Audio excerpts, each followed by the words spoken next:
Basically the anterior compartment which is extending into the dorsum of the foot, and here is also a part of the anterolateral compartment. Okay, we'll show you how to understand the anterior and the anterolateral compartments now. So first of all, what you can understand is what you can understand is just this is basically the sheen surface of the tibia, right? So this particular muscle that you are seeing here with this thick tendon, so this is the tibialis anterior muscle.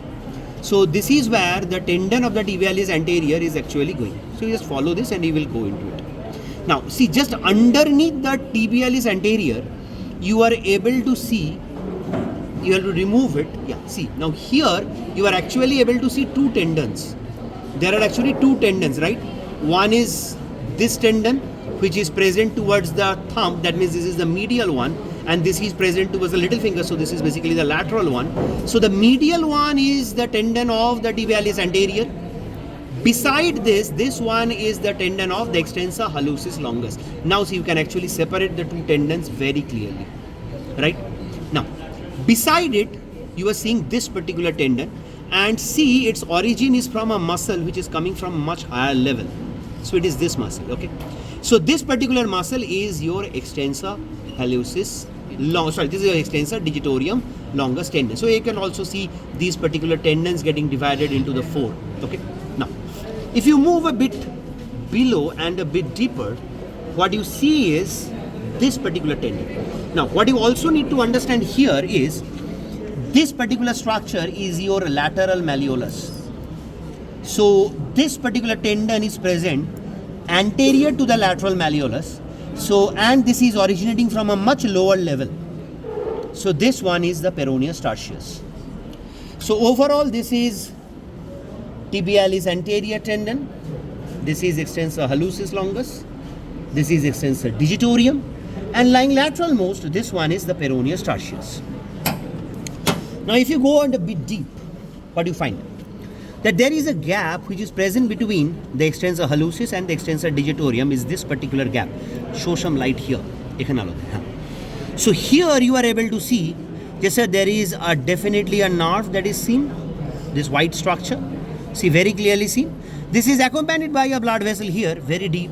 So that structures, the nerve is your deep peroneal nerve, whereas the vessels are the anterior tibial vessels. Now, how to understand the anterior from the anterolateral compartment? See, here is a part of the fascia. This is basically the part of the fascia cruris.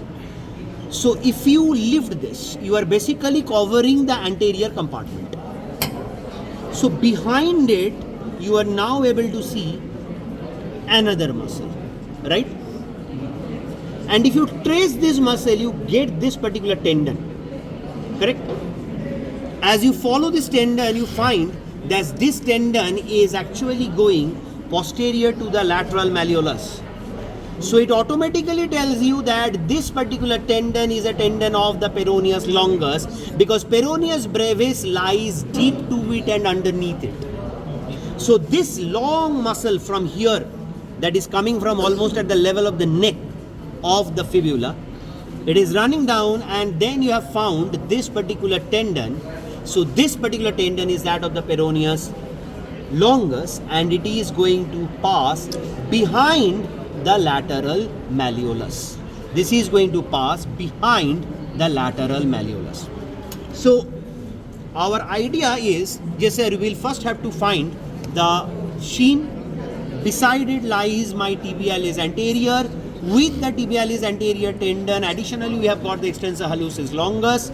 Then we have got the EDL, followed by the peroneus tertius lying anterior to the lateral malleolus. Behind it will be the peroneus longus and the peroneus brevis.